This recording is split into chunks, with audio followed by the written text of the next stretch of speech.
आप देख देश भर में दीपावली की धूम। मुख्यमंत्री पुष्कर सिंह धामी ने परिवार समेत दीपावली की दी शुभकामनाएं।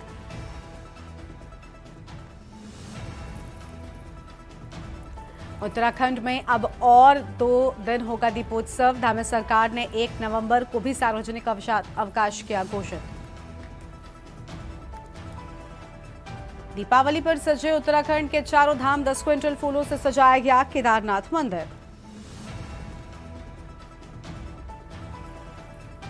20 दिन बाद हर की पैड़ी पर आएंगी गंगा।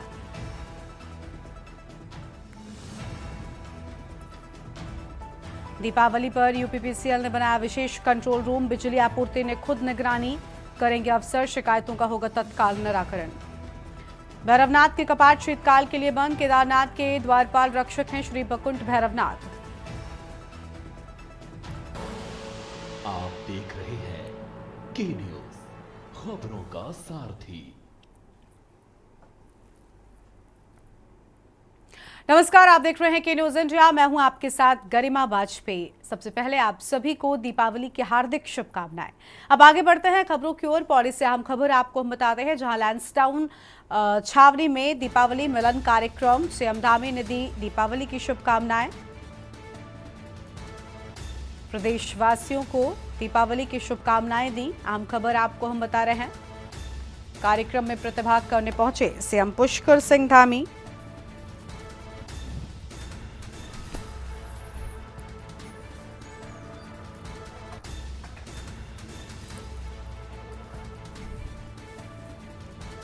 बड़ी खबर आपको हम बता रहे हैं। सीएम पुष्कर सिंह धामी ने दीपावली की शुभकामनाएं दी।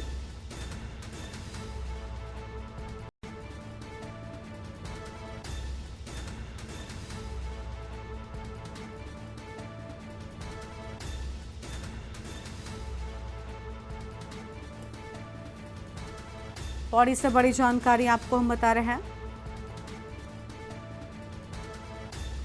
सीएम पुष्कर सिंह धामी ने सभी को दीपावली पर्व की शुभकामनाएं दी हैं।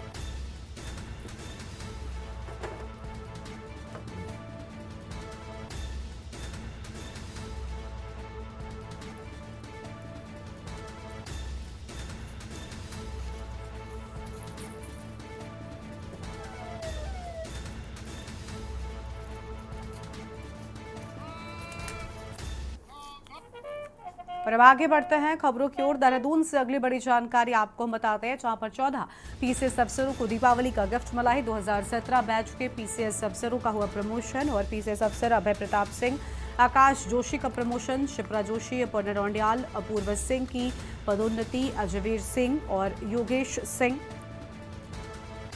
सहित राहुल शाह का भी प्रमोशन। बुशरा अंसारी, तुषार सैनी, रविंद्र सिंह जुठावा का प्रमोशन। मोनिका, सुधीर कुमार और मनीष बिष्ट का भी नाम शामिल होने की बात सामने आई है।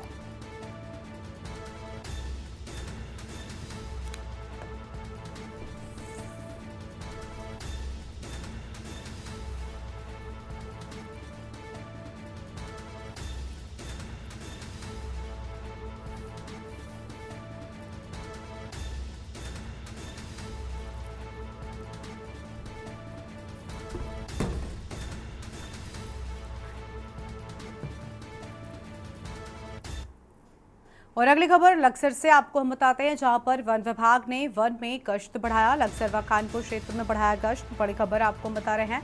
वन विभाग उल्लू व वन्य जीवों की कर रहा रक्षा। अंधविश्वास के चलते उल्लू की बलि देकर करते हैं तंत्र। लक्सर रेंज ने वन विभाग के साथ चलाया गश्त अभियान। बड़ी खबर आपको हम बता रहे हैं।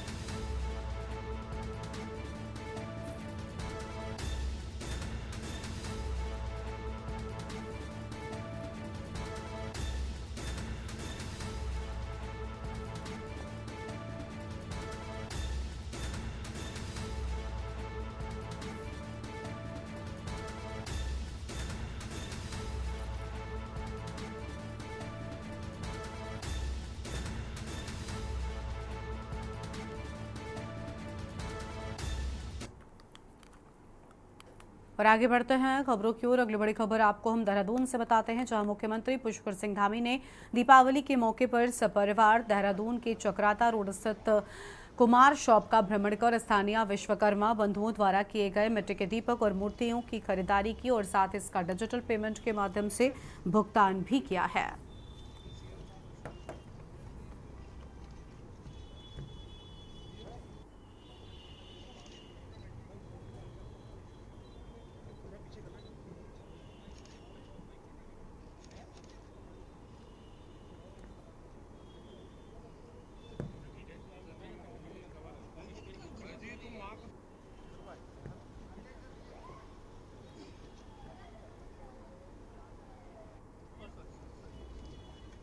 देखिए, हमारे प्रधानमंत्री जी ने सभी ऐसे हमारे कारीगर जो हमारी पूर्वजों के द्वारा बनाई हुई पद्धति है, संस्कृति है, उनके द्वारा बनाए हुए उत्पाद हैं, वो सभी आज देश दुनिया के अंदर माननीय प्रधानमंत्री जी की पहल से उनको एक नई पहचान मिल रही है। और इससे लाखों हमारे काम करने वाले ऐसे उत्पाद बनाने वाले मिट्टी के अच्छे से अच्छे उत्पाद जो हमारे दीपावली पर्व पर बनाए जाते हैं, दिए हों या अन्य प्रकार की जो मूर्तियां हैं वो हैं, वो सभी आज एक अलग पहचान बना रही है। और इससे लाखों लोगों को काम मिलता है, रोजगार मिलता है।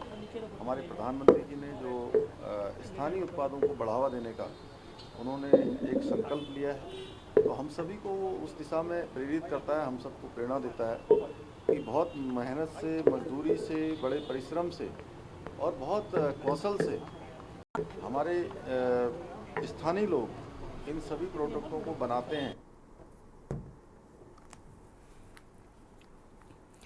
और आगे बढ़ते हैं खबरों की ओर। दीपावली पर देहरादून आने और यहां से जाने वाली बस और ट्रेनों में भारी भीड़ रही है। बसों में सीट हथियाने के लिए यात्रियों में खूब धक्का मुक्की भी हुई, जबकि लंबी दूरी की ट्रेनों में यात्रियों को कड़ी मशक्कत करनी पड़ी है। और जनरल और स्लीपर कोच के अंदर सब जगह नहीं हुई तो कुछ यात्री दरवाजे पर झूम कर निकले। ट्रेन चलने के 1 घंटे पहले स्टेशन परिसर यात्रियों से पैक हो गया था। बता दें कि दीपावली मनाने के लिए दून और आसपास के क्षेत्र से लोग बड़ी संख्या में अपने घरों के लिए निकले। बसों की अपेक्षा लंबी दूरी की ट्रेनों में ज्यादा भीड़ रही है। अपने निर्धारित समय 19:30 पर प्लेटफॉर्म क्रमांक 4 से जाएगी।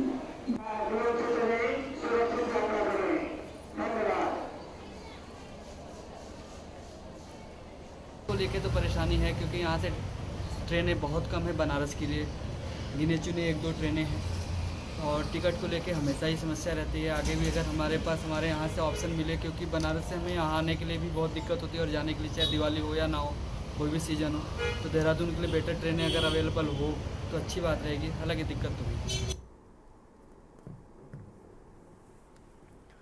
और अगली खबर देहरादून से है, जहां पर पटेल नगर पुलिस ने अवैध स्लॉटर हाउस का खुलासा किया है और पुलिस ने मौके से एक आरोपी को गिरफ्तार करते हुए संरक्षित पशु का मांस भी बरामद किया। पुलिस के मुताबिक देर रात बाजार चौकी पुलिस ने गश्त के दौरान सड़क किनारे सहारनपुर नंबर की कार खड़ी देखी। पूछताछ के दौरान आरोपी घबराने लगा।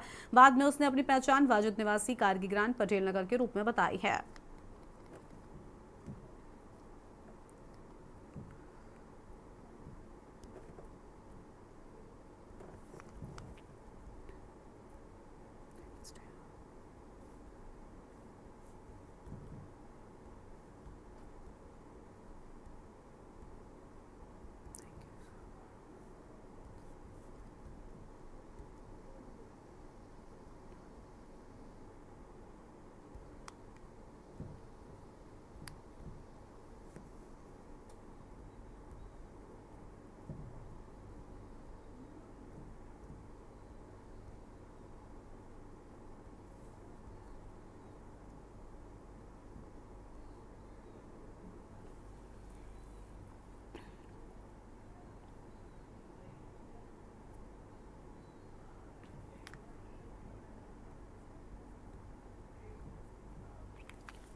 और यहाँ पर रुकते हैं एक छोटे से ब्रेक के लिए। ब्रेक के बाद आप सभी का स्वागत है। उत्तराखंड भाजपा केदारनाथ उपचुनाव में जीत को लेकर पूरी तरह से आश्वस्त है। भाजपा के प्रदेश महामंत्री आदित्य कोठारी ने प्रेस वार्ता में दावा किया कि केदारनाथ की जनता भाजपा को भारी बहुमत से उपचुनाव जिताने वाली है। जनता विकास के मुद्दे पर मतदान करेगी। इस दौरान उन्होंने कहा कि कांग्रेस ने अभी से ही हार के बहाने भी तलाशने शुरू कर दिए हैं। उन्होंने कहा कि कांग्रेस हरियाणा में भी जीत का दावा कर रही थी, लेकिन जल्द ही कांग्रेस का ये भ्रम दूर हो गया और ऐसा ही केदारनाथ उपचुनाव में भी होने जा रहा है।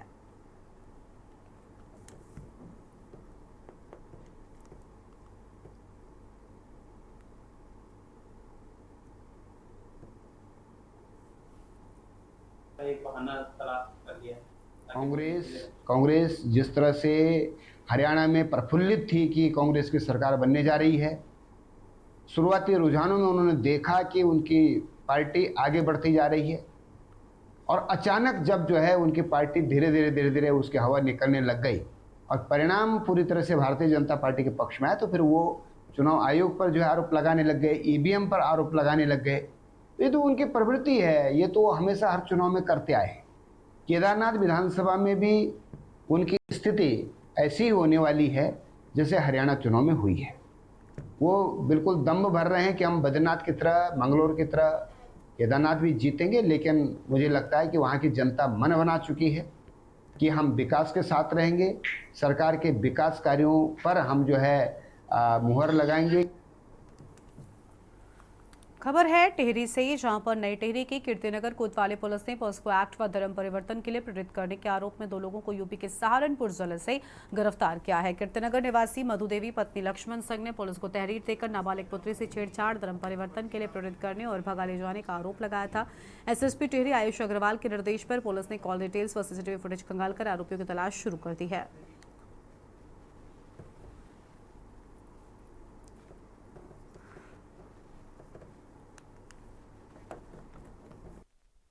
उसके द्वारा की गई और कहीं भी कोई आपराधिक घटनाक्रम का उसमें उल्लेख नहीं किया गया। उसके बाद भी क्योंकि सेंसिटिव मैटर था, तो हमारे द्वारा दोबारा से उस बच्ची के घर पर टीम को भेजकर महिला सब इंस्पेक्टर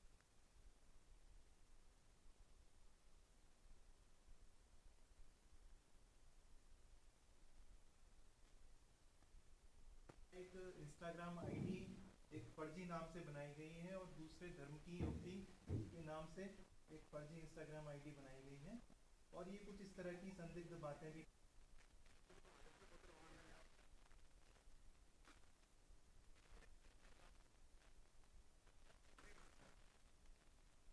उसके द्वारा की गई और कहीं भी कोई आपराधिक घटनाक्रम का उसमें उल्लेख नहीं किया गया। उसके बाद भी क्योंकि सेंसिटिव मैटर था, तो हमारे द्वारा दोबारा से उस बच्ची के घर पर टीम को भेजकर महिला सब इंस्पेक्टर। देखिए, सोमवार 28 अक्टूबर की शाम को लगभग 6 बजे कोतवाली कीर्तिनगर में एक तहरीर प्राप्त होती है, जिसमें कि एक महिला के द्वारा बताया जाता है कि उसकी नाबालिग पुत्री जो कि 10वीं कक्षा में पढ़ती है, उसके साथ में एक लोकल में काम करने वाले नाई के द्वारा छिड़कानी की गई है और उस पर धर्म परिवर्तन कराने का उसका प्रयास किया जा रहा है। तो इस संबंध में तत्काल इसमें कोतवाली कीर्तिनगर में संबंधित धाराओं में मुकदमा पंजीकृत किया गया था और इन्वेस्टिगेशन प्रारंभ की गई थी। इसके महज कुछ घंटों बाद ही दोबारा से जो वादिनी थी उसके द्वारा पुलिस को इन्फॉर्म किया गया कि जो उसकी बेटी थी नाबालिग, वो बिना बताए घर से रात में 11 बजे चली गई है। तो रात में ही तत्काल टीम्स बनाकर उसकी बरामदगी के लिए, उसकी ट्रेस करने के लिए टीम्स बनाई गई और उसको ढूंढ खोज प्रारंभ की गई। साथ ही इसमें क्योंकि एक नया घटनाक्रम था, तो इसमें 137 BNS के अंतर्गत एक और अभियोग पुलिस के द्वारा पंजीकृत किया जाता है। इसमें जो ये घटना की सूचना मिलने के 15-16 घंटे के अंदर ही इसमें पूरी पीड़िता को नजीबाबाद से रिकवर कर लिया गया।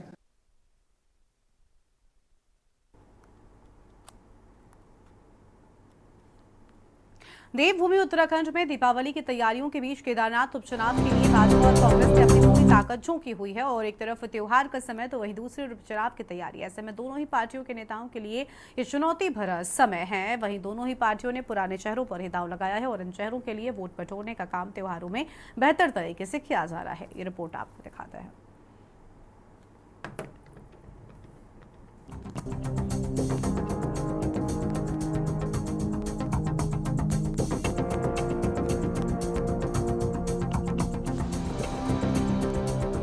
उत्तराखंड की केदारनाथ विधानसभा सीट में होने वाले उपचुनाव के लिए भाजपा कांग्रेस ने अपने अपने प्रत्याशी का नाम घोषित कर दिया है। इसके तहत कांग्रेस ने जहां पूर्व विधायक मनोज रावत पर दांव खेला है, तो वहीं भाजपा ने महिला मोर्चा की प्रदेश अध्यक्ष आशा नौटियाल को प्रत्याशी बनाया है। मनोज और आशा दोनों ने ही नामांकन पत्र दाखिल कर प्रचार प्रसार तेज कर दिया है। आपको बता दें कि आशा नौटियाल 2 बार केदारनाथ की विधायक रह चुकी हैं। भाजपा के टिकट पर वह 2002 और 2007 में लगातार चुनाव जीती है, जबकि 2012 में भी भाजपा ने इन्हें टिकट दिया था, लेकिन आशा नौटियाल चुनाव हार गई थी। वहीं 2017 में टिकट नहीं मिला तो वह निर्दलीय मैदान में उतर गई थी। हालांकि बाद में फिर भाजपा में वापसी हुई और पार्टी ने उन्हें महिला मोर्चा का प्रदेश अध्यक्ष बनाया। वहीं कांग्रेस प्रत्याशी मनोज रावत की बात करें तो मनोज रावत ने पत्रकारिता से अपने करियर की शुरुआत की थी और 2017 में प्रचंड मोदी लहर के बाद भी वह केदारनाथ का चुनाव जीते थे, जबकि 2022 के चुनाव में वह तीसरे स्थान पर रहे थे। आशा नौटियाल जो बनी हुई है आज प्रत्याशी भारतीय जनता पार्टी की, देवस्थानम बोर्ड गठित हुआ, पंडा पुरोहितों का हकूक मारा गया। कभी खड़े देखा आपने आशा नौटियाल को केदारनाथ के पंडा पुरोहित और तीर्थ पुरोहित समाज के साथ? सोना चोरी हो गया 228 किलो, कभी देखा आपने मुंह खोलते हुए? महिला मोर्चा की प्रदेश अध्यक्ष एक बहुत ही महत्वपूर्ण और कद्दावर पद होता है, बहुत वजनदार पद होता है। आप चाहती तो आप मुखरता से अपने क्षेत्र के वासियों की जो है दिक्कत परेशानियों को उठा सकती थी, अपने पार्टी के पटल पर उठा सकती थी। देखो भाई, जब चुनाव होता है तो सभी राजनीतिक दल मंथन करते हैं। सबका एक ही उद्देश्य होता है कि चुनाव लड़ना है, चुनाव जीतना है। अब जनता तय करती है किसको जीतना है। जहाँ तक भारतीय जनता पार्टी का प्रश्न है, हमारा पार्टी का कार्यकर्ता नेतृत्व सब 24/7 जनता के बीच में रहते हैं, जनता की समस्याओं का समाधान करते हैं। हम केवल चुनाव लड़ने वाली पार्टी नहीं है जो उस समय दिखाई दे क्या तैयारी है। देखिए, ये राष्ट्रीय दल हैं और आपने देखा होगा ये बड़े चालबाज लोग हैं। अभी तक एक राष्ट्रीय दल और इतनी बड़ी पार्टियां होने के बावजूद भी इन्होंने अपने जो उम्मीदवार हैं मैदान में नहीं उतार पा रहे थे। ये क्या चाल देख रहे थे? अगले की चाल देखकर ये चाल चलते हैं, तो ये लोग चालबाज हैं। वहीं दूसरी तरफ हमारे उत्तराखंड क्रांति दल हमेशा निष्पक्ष रहा है, जनता की सेवा करता आया है, जनता के बीच में रहा है। तो इस बार हमने अपना वहाँ पर जो उम्मीदवार डॉक्टर आशुतोष भंडारी जी, वहाँ पर हमने उनको नामांकन दिया है, टिकट दिया है और उनका आज नॉमिनेशन भी चल रहा है। और आप अगर देख पा रहे होंगे, आप लाइव देखो, वहाँ पर आज उत्तराखंड क्रांति दल का बहुत बड़ा जो वहाँ पर आज जन समूह वहाँ पर उनके नामांकन में पहुँचा है। आपको बता दें कि इसी साल 9 जुलाई को केदारनाथ से भाजपा विधायक शैला रानी रावत के निधन के कारण केदारनाथ विधानसभा सीट खाली हुई थी। इस बीच केदारनाथ की दिवंगत विधायक शैला रानी रावत की पुत्री ऐश्वर्या रावत ने भाजपा की टेंशन बढ़ा दी है। दरअसल ऐश्वर्या पूरी तरह से आश्वस्त थी कि पार्टी उन्हें टिकट देगी, इसके लिए उन्होंने नामांकन पत्र भी खरीद लिया था। लेकिन लिस्ट में आशा नौटियाल का नाम देखकर ऐश्वर्या को बड़ा झटका लगा है। उन्होंने अपने व्हाट्सएप स्टेटस पर लिखा है कि बेटी बचाओ बेटी पढ़ाओ की बात प्रधानमंत्री ने कही थी, लेकिन यहाँ तो बेटी निपटाओ चल रहा है। उन्होंने खुद टिकट न दिए जाने को एक षड्यंत्र भी बताया है। हालांकि भारी दबाव के बाद उन्होंने अपने स्टेटस को चेंज कर दिया। वहीं टिकट न मिलने से भाजपा नेता कुलदीप रावत भी नाराज चल रहे हैं। ऐश्वर्या और कुलदीप ने पार्टी के कार्यक्रमों से दूरी बनाकर अपनी नाराजगी जाहिर कर दी है। वहीं पार्टी अब नाराज नेताओं को मनाने में लग गई।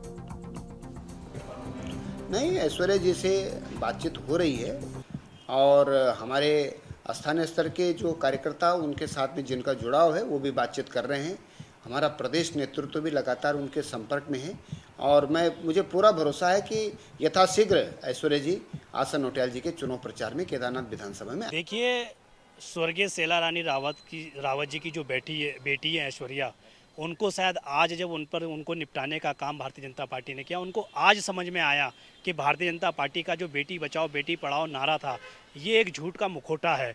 और पिछले 2014 से अगर हम लगातार देखें तो इस नारे के तौर पर देश के अंदर भारतीय जनता पार्टी की सरकार ने, चाहे केंद्र की सरकार हो चाहे राज्य की सरकार हो, इन्होंने बेटियों पर अत्याचार करने का काम किया, बेटियों का शोषण करने का काम किया, बेटियों को निपटाने का काम किया।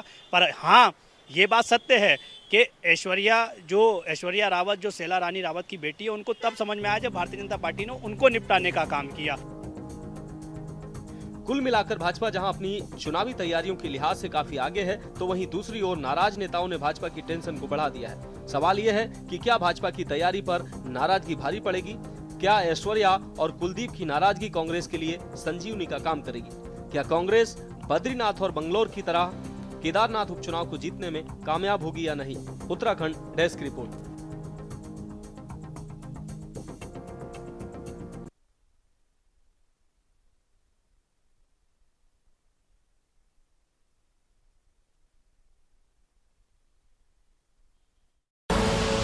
आप देख रहे हैं के न्यूज, खबरों का सारथी।